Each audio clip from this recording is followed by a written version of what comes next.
दोस्तों आज पेश है ब्राह्मण की बेटी। ये कवर चित्र है दोस्तों।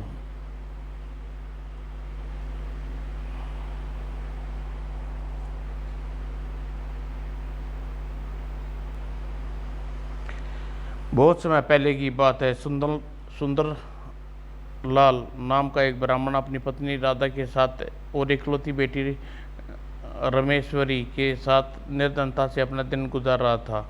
पता नहीं ऐसे कब तक चलेगा। इससे अच्छा होता भगवान हमें अपने पास बुला ले।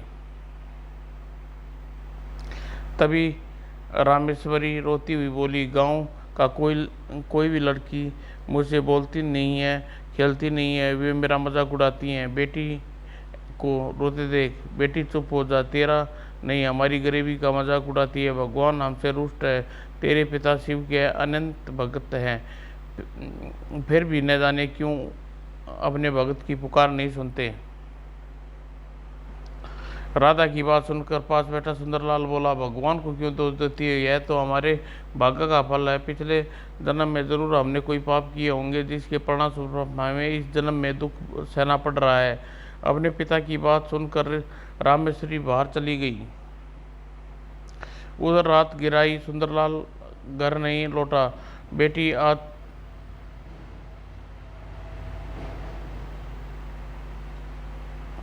रामेश्वरी के जाने के पश्चात राधा पुनः पति से बोली, रामेश्वरी अब विवाह योग्य हो गई, जल्दी उसका विवाह करना। हाँ राधा, रामेश्वरी को देखता हूँ तो मैं भी अधिक चिंता से भर उठता हूँ। कैसा होगा उसका विवाह, कौन करेगा गरीब की बेटी से विवाह? सुंदरलाल को घोर चिंता में डूब गया। राधा ठीक कहती है कि शिवजी महाराज की जितनी पूजा करता हूँ फिर भी भूखा मरता हूँ। आज तो मैं शिवजी महाराज से पूछ कर रहूँगा कि आखिर कब तक वह हमारे परिवार को देते रहेंगे। मन ही मन निश्चय कर सुंदरलाल घर से बाहर निकल आया और मंदिर की ओर चल पड़ा। मंदिर में पहुंचकर शिवजी महाराज, मैं बिना किसी भी स्वार्थ पिछले वर्षों से तुम्हारी पूजा करता आ रहा हूँ, लेकिन कभी भी कुछ नहीं मांगा। अब आज मांग रहा हूँ, मुझे दर्शन दो, नहीं तो मैं अपना अन्न जल त्याग दूंगा। और जब तक आप मुझे दर्शन नहीं, मेरी इच्छा पूरी नहीं करोगे, मैं यहाँ से बाहर नहीं जाऊँगा। सुबह से शाम हो गई, शिवजी महाराज सुंदरलाल को दर्शन नहीं दिए। वह थकार कर बोला, ठीक है भगवान, अगर तुम भी आटे सादे हुए हो तो मैं भी कम अठी नहीं हूँ। देखता हूँ तुम कब तक अपने भक्त को दर्शन नहीं दोगे। और वह वहीं बैठा रहा। उधर रात गिराई, सुंदरलाल घर नहीं लौटा। बेटी आज तेरा बापू न जाने कहाँ रह गए हैं। इतने समय तक तो वह हर सूरत में वापस आ जाते। माँ, मैंने सुबह उन्हें शिव मंदिर में जाते देखा था। बेटी न जाने क्यों आज मेरा दिल घबरा रहा है। चल मंदिर में चलकर तेरे बापू को देख कर आते हैं। हाँ चलो माँ। राधा राधा और रामेश्वरी के साथ शिव मंदिर की ओर चल दी। मंदिर में पहुंचे सुंदरलाल को दीवार टेक्सटाई बैठा देख व्याकुल हो उठी। ओ स्वामी, आप यहाँ बैठे हैं, बापू चलो घर चलो। बेटी, अब मैं यहाँ से तब तक नहीं उठूंगा जब तक शिवजी महाराज दर्शन नहीं देते, मेरी मनोकामना पूर्ण नहीं कर देंगे। यह मेरा प्रण है बापू। ओ माँ बेटी सुंदरलाल को खूब समझाया, टस से मस नहीं हुआ। हार कर राधा बोली, ठीक है स्वामी, जब आप मान ही नहीं रहे तो मैं भी अंजल त्याग यहीं बैठी हूँ। देखूँ भगवान आते क्यों नहीं, मैं भी घर नहीं जाऊंगी। और फिर दोनों अंजल त्याग कर शिवजी भगवान के सामने बैठ गए। इस तरह अंजल त्यागे 5 दिन व्यतीत हो गए। छठे दिन भूख प्यास से व्याकुल रामेश्वरी मूर्छित हो गई। अरे बेटी, आंखें खोलो बेटी। बेटी का हाल देखकर सुंदरलाल पुकार उठा, हे भगवान, और कितनी परीक्षा लेंगे तुम, अब तो दर्शन दे दो प्रभु। तभी ओह, राधा बेटी की हालत देख कर बेहोश हो गई। राधा को मूर्छित होते देख, हे भगवान, तेरी विनती मेरी विनती सुनोगे? इसी तरह मैं अपने परिवार को भूखा व्याकुल होकर मर जाएगा। इतने निष्ठुर न बनो भगवान।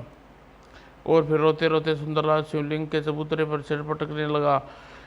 उधर कैलाश पर्वत में बैठी शिवजी पार्वती जैसी पुकार सुन उठ खड़े हुए और पार्वती चौंक कर बोली, क्या हुआ भगवान, आप इस एका खड़े क्यों हो गए?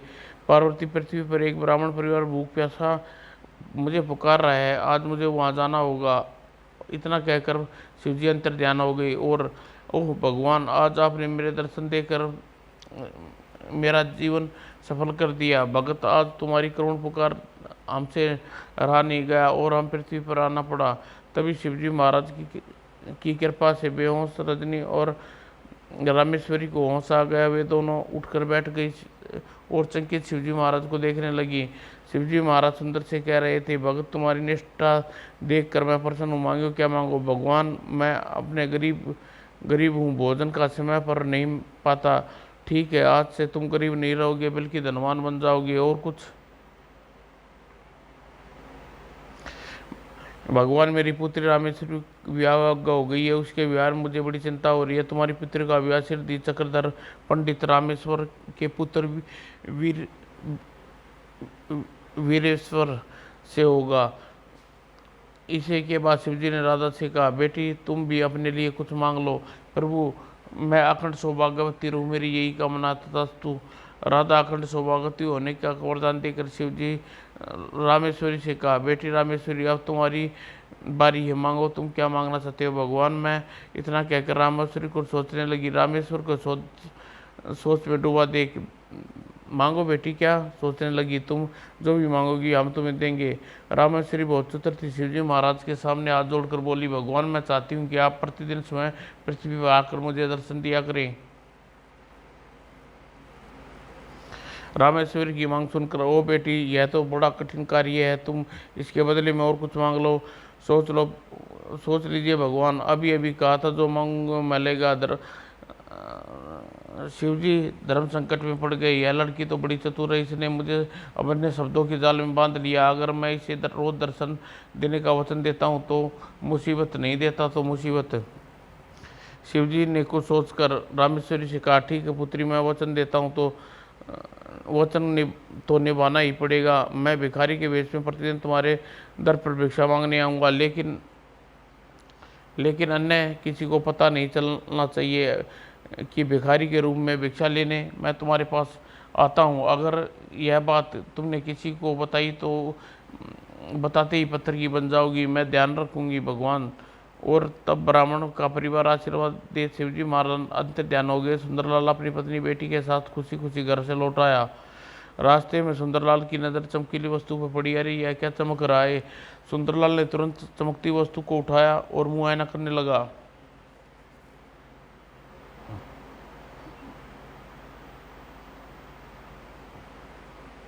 अगले पल, अरे यह तो कोई बेशकीमती हीरा मालूम होता है। भगवान ने तुम्हें वचन पूरा कर दिया। हीरा उन्हीं की कृपा से मिला है। अब हम गरीब नहीं रहेंगे। फिर सुंदरलाल हीरा जेब में रखकर अपनी बेटी पत्नी के साथ आगे बढ़ा। अगले दिन सुंदरलाल जोरी के पास गया और हीरा दिखाकर बोला, मैं इस हीरे को बेचना चाहता हूँ, आप इसे परख कर इसका उचित मूल्य दें। हाँ हाँ, क्यों नहीं। जोरी सुंदरलाल के हाथ से हीरा ले लिया और परखने लगा। जल्दी ही, यह हीरा कीमती और अनुपम हीरा, इसे अवश्य खरीद लूँगा। जोरी मन ही मन निश्चय किया और बोला, मैं इस हीरे के बदले तुम्हें 500 स्वर्ण मुद्राएं दे सकता हूँ। ठीक है, जो आप उचित समझे। फिर जोरी 500 स्वर्ण मुद्राएं लेकर सुंदरलाल घर लौटा।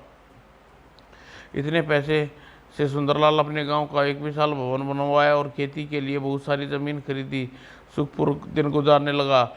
जबकि भगवान शिव प्रतिदिन भिखारी के रूप में सोमेश्वरी को दर्शन देने आते और सोमेश्वरी भिक्षा लेकर चले जाते।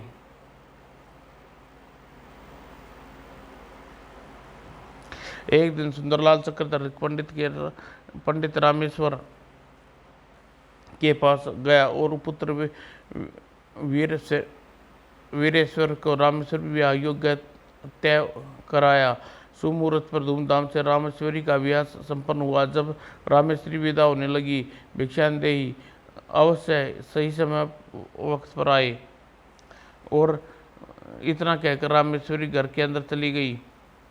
और थोड़ी देर बाद, महाराज, आज मैं अपनी ससुराल जा रही हूँ, मुझे आशीर्वाद दीजिए, प्रशंसा पूर्वक करूँ। बेटी, वहीं जो किस्मत में लिखा होगा, बस तुम धैर्य के साथ अपने संकटों का सामना करना। डोली के पास खड़ा ससुर पंडित रामेश्वर यह सब देख सोच रहा था, यह कट्टा कट्टा भिखारी कौन है जिससे रामेश्वरी विदाई के समय भिक्षा लेने अंदर घर के अंदर चली गई। लेकिन पंडित रामेश्वर कुछ बोला नहीं। भिखारी के जाने के बाद रामेश्वरी की डोली अपने ससुराल में चली गई। लेकिन ससुराल में पहुंचकर रामेश्वरी शिवजी महाराज के कई वचनों को न भुला पाई। शिवजी महाराज ने यह क्यों कहा कि जो होना है किस्मत का लेख है, क्या मेरे ऊपर संकट आने वाला है। दूसरे दिन प्रातः शिवजी महाराज भिखारी के वश में ससुराल के द्वार पर खड़े रामेश्वरी से भिक्षा लेकर बाहर आ गई। भगवान, आप यहाँ भी आ गए, लो भिक्षा स्वीकार करो। आप आता कैसे नहीं, तुम्हें प्रतिदिन दर्शन देने का वचन दिया है मैंने।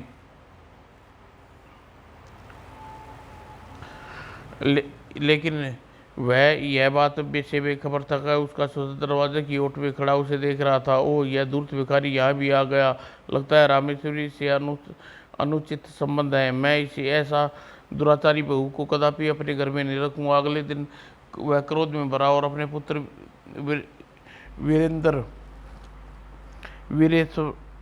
वीरेश्वर के पास पहुंचा और बोला, वीरेश्वर, तुम्हारी पत्नी उल्टा है, उसका एक भिखारी से अनुचित संबंध है, वह इस घर की बहू बनने योग्य नहीं है। पिताजी, यह क्या कह रही हो? आपकी पुत्रवधि पर आरोप लगा रही है। आरोप नहीं लगा रहा है बेटे, मैं स्वयं अपनी आंखों से देखा है। वह तो आता ही वहाँ तो आता ही था, आज यहाँ भी आ गया। सुंदरलाल, बड़ा धोखा दिया है रामेश्वर को, घर से निकाल दूंगा। पिताजी, आपको अवश्य कोई भ्रम हुआ है, रामेश्वरी ऐसी नहीं हो सकता ही। ओह, तो एक ही दिन में तू अब उसके गीत गाने लगा। जा, तू भी उसके साथ मेरे घर से निकल जा। रामेश्वर के शब्द सुनकर वीरेश्वर की माँ बौखला कर बोली, नाथ, आपको क्या हो गया है? जवान बेटे और बहू को इस तरह घर से निकालते हैं? चुप हो जा, ये दोनों अब यहाँ नहीं रह सकते। अगर तुम्हें इनके साथ जाना है तो तुम भी जा सकती हो। तभी रामेश्वरी घबराई हुई कमरे में दाखिल हुई। देखते ही रामेश्वर गरज कर बोला, तू ही बोल उल्टा, वह भिखारी यहाँ क्यों आया था? कौन है वह? पिताजी महाराज, वह भिखारी प्रतिदिन मुझसे भिक्षा लेने आता है। मैं जहाँ भी रहूँगी वह भिखारी वहीं भिक्षा लेने पहुँच जाएगा। इसमें ज़्यादा आपको कुछ नहीं बता सकती। मैंने किसी को वचन दिया है। हाँ, इतनी सौगंध अवश्य कहती हूँ आपको, सच में मेरा संबंध भिखारी से नहीं है। रामेश्वरी की बात सुनकर रामेश्वर का गुस्सा भड़क उठा। बस और नहीं सुननी तुम्हारी यह बातें, सच सच बताओ, वह भिखारी कौन है? मुझे क्षमा कीजिए पिताजी, मैं आपको इस सवाल का जवाब नहीं दे सकती। कहते हो रामेश्वरी आंखें छलक आई। तो निकल जा मेरे घर से, अब तुम जैसी स्त्री को अपनी पुत्रवधि नहीं बना सकता। तभी वीरसेन बोल उठा, पिताजी, मैंने अग्नि के सामने रामेश्वरी के साथ साथ फेरे लिए हैं और सुख दुख में साथ निभाने की सौगंध खाई है। अगर रामेश्वरी इस घर में नहीं रह सकती तो मैं भी नहीं रहूंगा। तू भी चला जा यहाँ से।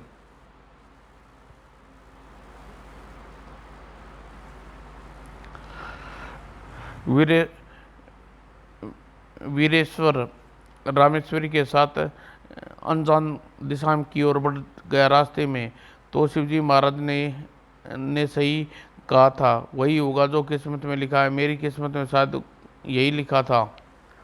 चलते चलते दोनों एक बियावान जंगल में पहुंचे। थकार करके पेड़ के नीचे तब रामेश्वरी ने अपने पति से बोली, स्वामी, मेरी वजह से आपको कष्ट उठाने पड़ रहे हैं, मुझे इस बात का दुख है। दुखी होने की आवश्यकता नहीं रामेश्वरी, शायद हमारे भाग्य में यही लिखा था। और कुछ देर विश्राम करके दोनों जंगल में आगे चल दिए। थोड़ी दूर चलने पर, अरे, यह बियाबान जंगल में महल किसका है? ओह, यह तो आश्चर्य की बात है, चलो महल में चलकर देखते हैं। इतना कहकर रामेश्वरी का हाथ थाम कर सामने नजर आ रहे महल में चल पड़े और वे दोनों महल में जा पहुंचे। अरे, यहाँ तो कोई भी नहीं है, सारा महल सुनसान पड़ा है। क्यों ना हम दोनों इसी महल में रहने लगे, रात हो चुकी है, जैसी आपकी मर्जी। रामेश्वरी सहमत होने के बाद दोनों उसी फर्श पर लेट गए। जल्दी उन्हें नींद आ गई।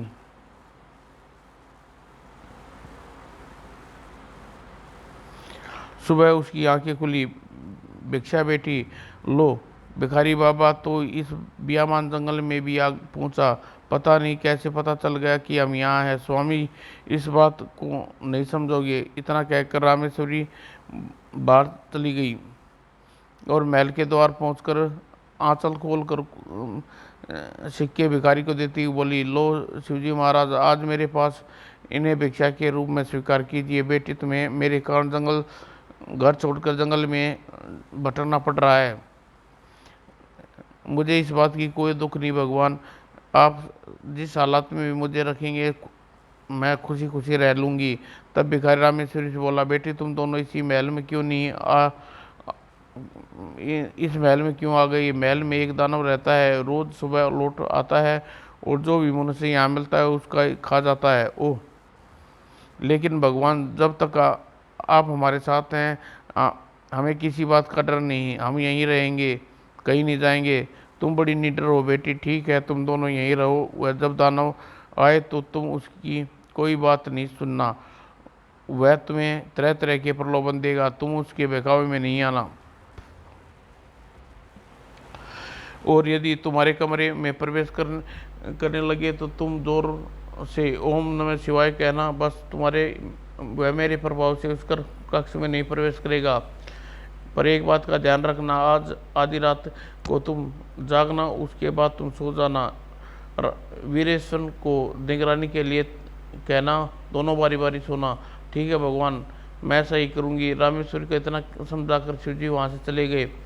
रामेश्वरी के भीतर आने के बाद उसके पति को सब विस्तार से बताती बोली, स्वामी हमें रात्रि को बारी बारी जाकर चौकसी करनी होगी। ठीक है, लेकिन हम भूखे प्यासे यहाँ कब तक रह पाएंगे? इस महल में खाने का सामान जरूर होगा स्वामी।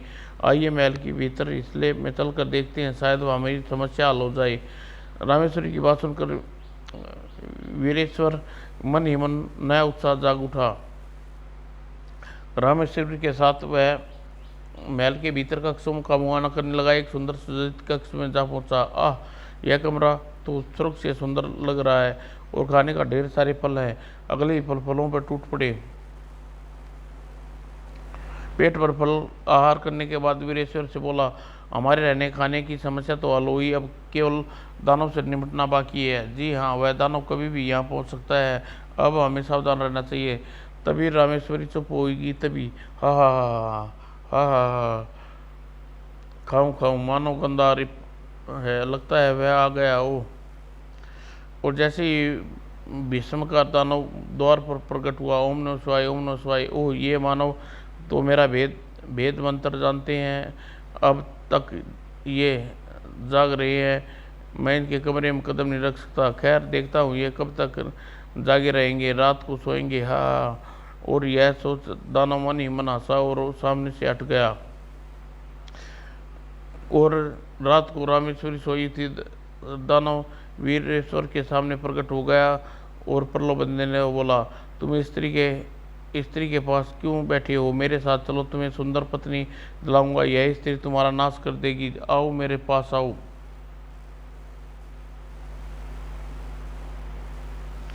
यह स्त्री मेरी पत्नी है, मुझे सुंदर स्त्री का प्रलोभन देने की कोई आवश्यकता नहीं। तुम यहाँ से चले जाओ, तुम्हारी खैर नहीं। दानव समझ गया कि रामेश्वर उसकी बातों में नहीं आएगा, इसलिए वह चुपचाप वहाँ से चला गया। और दानव के जाने के पश्चात वीरेश्वर चैन की सांस ली। भगवान का शुक्र है दानव चुपचाप चला गया, वरना जाने क्या करता।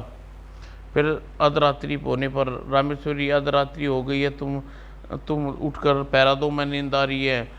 और रामेश्वरी को उठने पर वीरभद्र ने दानव के आने की बात बताई, फिर वह सो गया। रामेश्वरी पहरा देने लगी। दानव पुनः कक्ष के द्वार पर प्रकट हुआ। तुम इस दरिद्र के साथ जंगल में क्यों भटक रही है? तुम मेरे साथ चलो, तुम्हें सुंदर राजकुमार से तुम्हारा विवाह करवा दूंगा। दरिद्र तुम्हारे दाने दाने का मोहताज कर देगा। जाओ, उठो, मेरे पास आओ। तुम्हें शर्म नहीं आती? आप मेरे सामने मेरे पति को बुराई कर रहे हो। गरीब है तो क्या हुआ, मेरे पति हैं। जाओ यहाँ से, भाग जाओ। ओह, तुम दोनों बहुत चालाक हो। अब यहाँ रुकना बेकार है, कल फिर आऊँगा। और दानव गुस्से में बड़बड़ाता हुआ वहाँ से चला गया।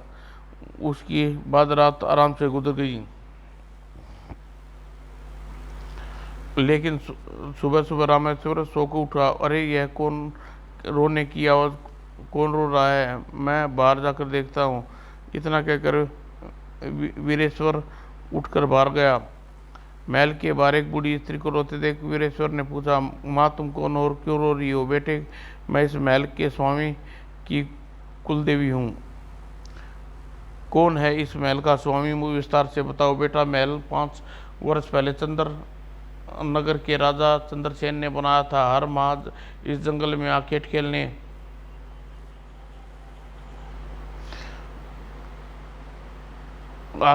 आया करते हैं। जब कभी उन्हें जंगल में रुकना पड़ता है तो इसी महल में रुकते थे। एक दिन दानव की दृष्टि महल पर पड़ गई। जब वह महल में पसंद आया गया, उसने उस महल पर अधिकार जमा लिया और राजा चंद्रसेन दानव के भय से इस महल में आना छोड़ दिया। लेकिन महल में तो दानव दिन में ही आता है, रात को कहाँ जाता रहता है। रात को वह अपने पुराने पुराने महल चला जाता है, यहाँ से बहुत दूर है।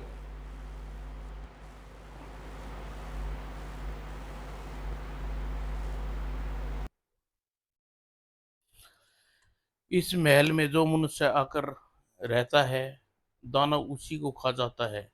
इस प्रकार वह महल में बहुत सारे मनुष्य का वध कर चुका है। इस महल का स्वामी राजा चंद्रसेन है। इसी इसलिए वह मनुष्यों की हत्या का दोष कुल राजकुल पर लगेगा। हाँ, यह तो आप ठीक कह रही हैं। यही कहते हैं कि राजा चंद्रसेन के महल हत्यारा महल है। लेकिन महाराज को इस महल को दानव से मुक्त कराने का प्रयास क्यों नहीं किया? बहुत प्रयास किए बेटे, लेकिन वह विफल रहे। इसी गम में महाराज चंद्रसेन बीमार पड़ गए हैं। कोई भी औषधि उन पर असर नहीं कर रही। इसका अगर इसका यही हाल रहा तो जल्द ही उनके प्राणों का अंत हो जाएगा, इसलिए मैं रो रही हूँ। तभी वीरभद्र ने बूढ़ी स्त्री को सतावना देते हुए बोला, तुम रो नहीं बूढ़ी माँ। अगर वह दानव की मौत महाराज की बीमारी का इलाज है तो समझो दानव का अंत निकट आ चुका है। जुग जुग जियो बेटा। मुझे पूरा विश्वास है कि तुम दानव को मार सकते हो, इसलिए तुम पहले कोई मानव यहाँ रात नहीं गुजार सका। अब अब तुम यहाँ यहाँ से तभी जाऊंगा जब दानव का अंत हो जाएगा। जुग जुग जियो बेटा, ईश्वर तुम्हारी मदद करे। बूढ़ी स्त्री वीरेश्वर को आशीर्वाद दुआएं देती हुई वहां से चली गई। बूढ़ी स्त्री के जाने के बाद वीरेश्वर वहां खड़ा रहा, दानव को खत्म करने का उपाय सोच रहा था कि महल से बाहर भिखारी के वेश में शिवजी भगवान भिक्षा लेने आ गए। वीरेश्वर को द्वार पर खड़े देखकर चौंक कर बोले, अरे रामेश्वर रामेश्वरी बेटी कहाँ गई? तुम उदास क्यों खड़ी हो, क्या बात है? भिक्षु, इस महल का दानव को यहाँ से का भीषण उत्पात मचा रखा है। अगर उसका अंत हो जाए तो निरपराध लोगों की आकांत वध होना बंद हो जाएगा और इसी महल के स्वामी राजा चंद्रसेन के प्राण बच जाएंगे। वीरेश्वर की बात सुनकर भगवान शिवजी ने अपने कमंडल से चुटकी भर राख वीरेश्वर को देते हुए बोले, जब दानव आए तो चुटकी भर राख उस पर फेंक देना, वह फौरन जलकर राख हो जाएगा। ओह, आप आपने तो मेरी चिंता को हल कर दी। आप यहीं रुकिए, मैं रामेश्वरी को रामेश्वरी को भेजता हूँ। उसके बाद दोनों सारा दिन दानों की प्रतीक्षा करते रहे, महल में घूमते रहे। धीरे धीरे रात गिराई, लेकिन दानव नहीं आया। पता नहीं दानव कब आएगा, शायद वह यहाँ नहीं आएगा। इतना कहकर वीरेश्वर अंदर चला गया। थोड़ी देर बाद रामेश्वरी भिक्षा लेकर बाहर आई और रामेश्वरी भिक्षा ले भगवान शिव से आशीर्वाद देकर चले गई। तभी रामेश्वरी पूरी बात भी नहीं कही थी, तभी हा हा हा हा, वह आ गया रामेश्वरी। तो उसकी मौत उसे यहाँ खींच लाई। और ठीक उसी समय कौन मरेगा, मारेगा मुझे, मैं मारूंगा तुझे। तू पिद्दी का सा छोकरा मुझे मारेगा, हा हा। दानव ने ठाका मार कर हंस पड़ा। तभी वीरेश्वर आगे बढ़ा और शिवजी भगवान द्वारा भभूत दानव पर फेंक दी। अगले ही पल आह मैं जल गया, आह मर गया। और फिर पलक झपकते ही इस पापी का अंत हो गया। हाँ, अब हमें यहाँ रहने से कोई खतरा नहीं। और दानव की मृत्यु के बाद दोनों चैन की नींद सो गए, खर खर खर खर।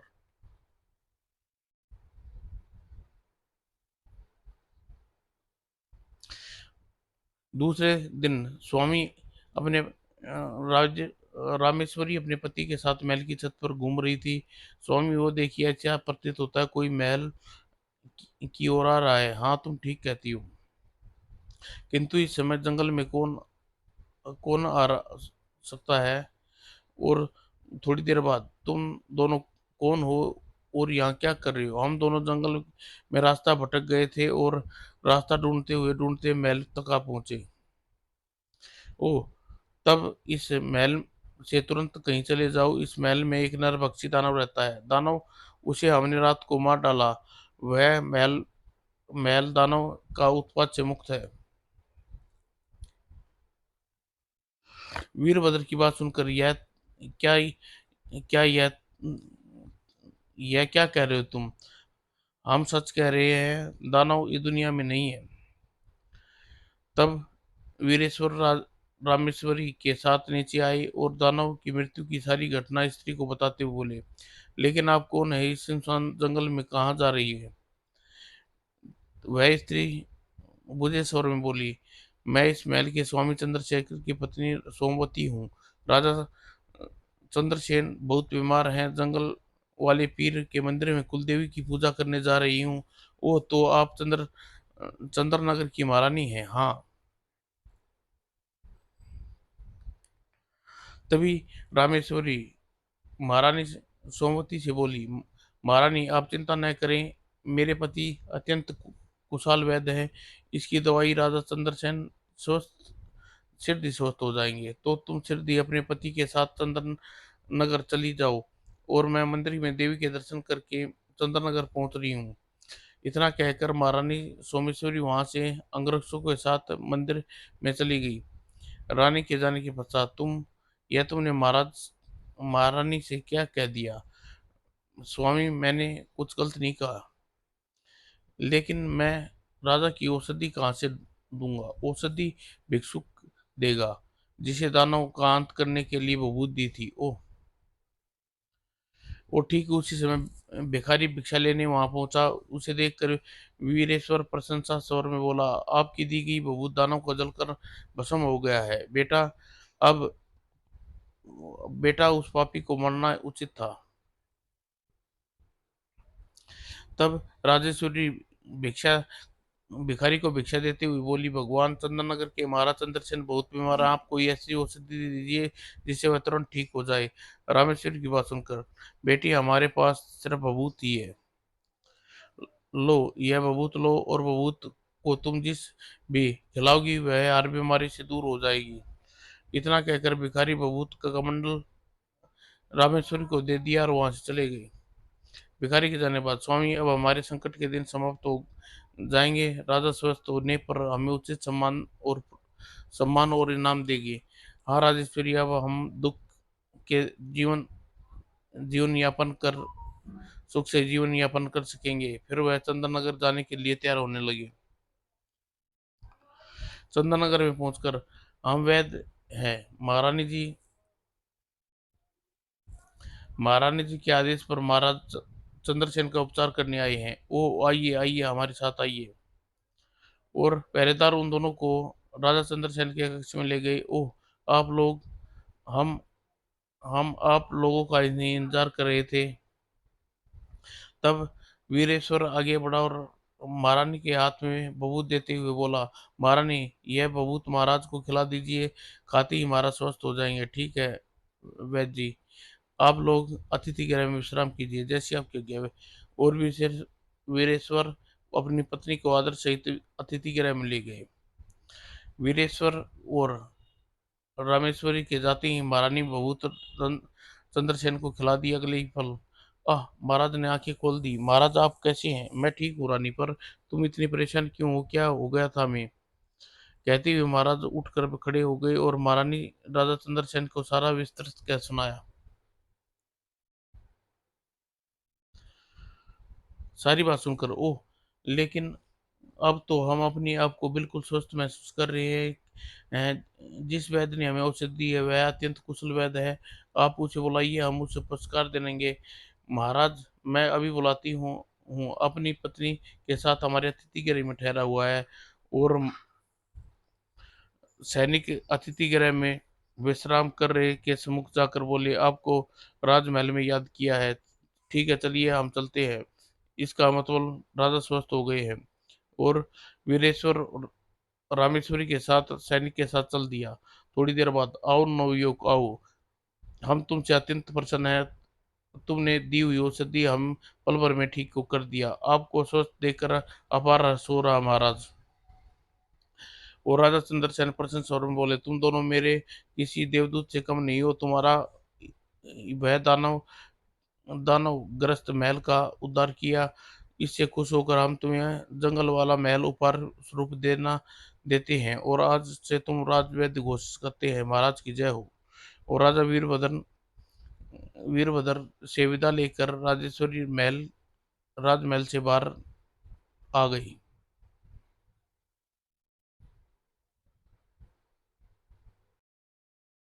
राजकुमार के बाहर वीरभद्र ने रामेश्वरी से कुछ दूर दूर ही गए थे। अरे देखो रामेश्वरी, भिखारी तो मेरे माता पिता जैसी लग रहे हैं। अरे हाँ, वे तो आपके माता पिता ही हैं, पर इनकी यह दशा कैसे हुई? चलो चलकर पूछते हैं। कहता हुआ वीरभद्र आगे बढ़ा। थोड़ी देर बाद, पिताजी प्रणाम। बेटे वीरभद्र, तुम भगवान का शुक्र है तुम लौट आए। परंतु आप लोग इस हालत में कैसे ससुर जी? आप लोगों की यह दशा कैसे हुई माता जी? लेकिन इससे पहले वीरभद्र अपनी माँ से कुछ कहती, सोम सोमेश्वर की भारी आवाज में बोला, बेटा क्या बताएं, तुम दोनों के जाने के बाद जाने जाने कैसे घर में आग लग गई, सब कुछ जलकर राख सुहा हो गया। हम रास्ते के भिखारी बन गए।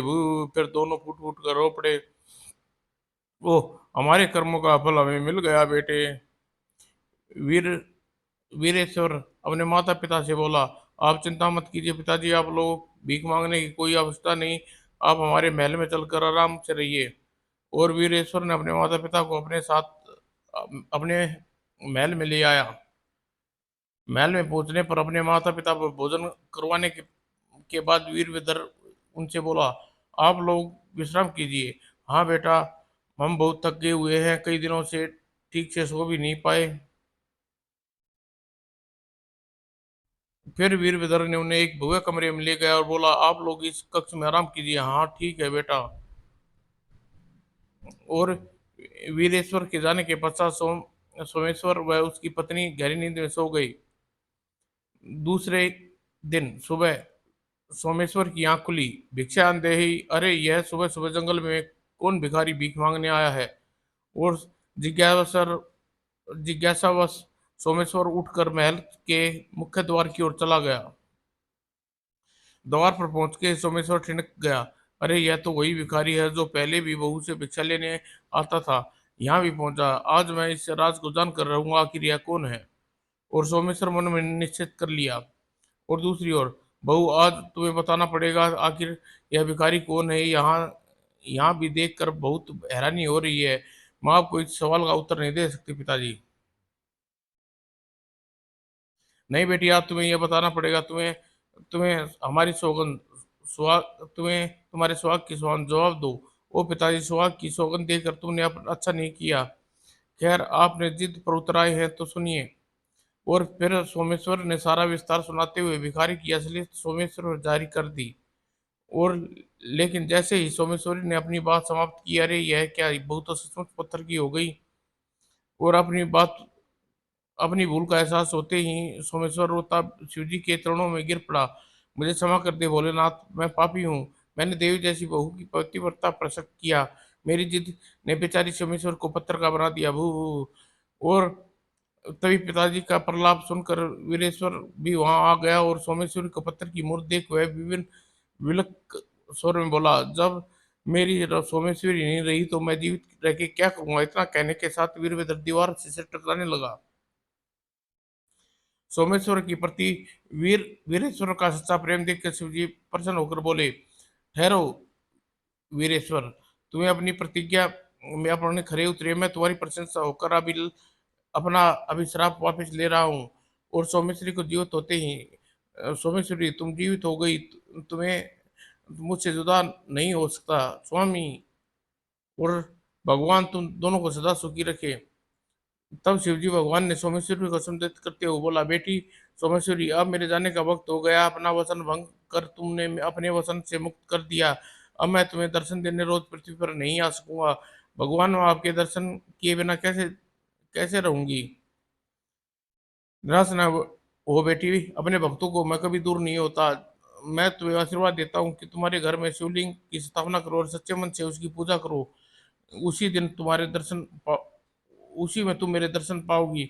सोमेश्वरी के आशीर्वाद देकर शिवजी भगवान अंतर ध्यान हो गए और सोमेश्वरी अपने पति और सास ससुर के साथ सुख से रहने लगी। समाप्त दोस्तों।